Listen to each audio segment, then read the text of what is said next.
జై శ్రీరామ్. ఈరోజు నీతి కథ వచ్చేసి సింహం కవచం. అంటే దీనికి అర్థం చివరిలో చెప్తాను. ఒక అడవిలో ఒక పందికి చనిపోయిన సింహం కనిపిస్తుంది. దాని చర్మాన్ని ఈ పంది కప్పుకొని అడవిలో పరిగెడుతూ ఉంటుంది.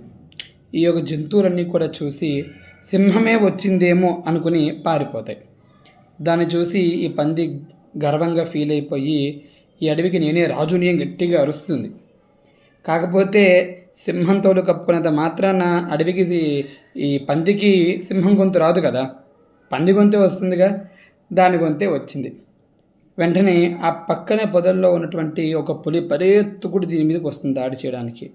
మరి ప్రాణభయం ఉంటుంది కదా పందికి.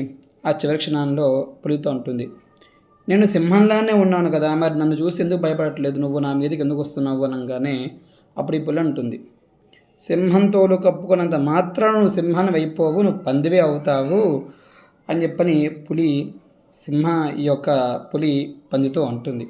అంటే దీంట్లో లోతైన అర్థం ఏంటంటే, ఎప్పుడైనా సరే మనం పక్క వాళ్ళని చూసి, లేదంటే సినిమా హీరోల్లో పొలిటీషియన్స్ని వాళ్ళని వీళ్ళని చూసుకుని వాళ్ళలాగా తయారైపోయి నేను కూడా వాళ్ళలాంటి వాడిని చెప్పి మనం గొప్పగా భావిస్తూ గర్వంగా ఉంటాం. లేదంటే మనకన్నా గొప్ప వాళ్ళని చూసి నేను వాళ్ళలాంటి వాడిని అని ఫీల్ అయిపోతూ ఉంటాం. మనం వాళ్ళలాంటి వాళ్ళమే అనుకుంటాం తప్ప వాళ్ళం అవ్వలేం. ఆ స్థాయికి ఆ గర్వం మనకు దక్కదు. కారణం ఏంటంటే, నీకు ఆ గౌరవం దక్కాలి అంటే నువ్వు ఆ స్థాయికి వెళ్ళాలి.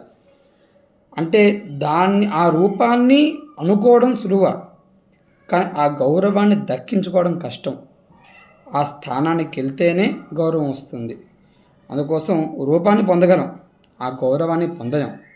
గౌరవాన్ని పొందాలి అంటే ఏం చేయాలంటే, వాళ్ళు ఎలా అయితే కష్టపడుతూ పైకి గౌరవాన్ని పొందారో మన జీవితంలో మనం కూడా అలాగే కష్టపడి పైకి వచ్చి మనం ఒక బ్రాండ్గా మారి మన గౌరవం తెచ్చుకోవాలి తప్ప పక్కవాడి పేరునో పక్కవాడి రూపాన్నో మనం ధరించి దాన్ని మనం బ్రాండ్గా మార్చుకుంటే మనకు వస్తున్నట్టు కాదు గౌరవం, వాడికి వస్తున్నట్టు. ఈరోజు నీతి కథ. జై శ్రీరామ్.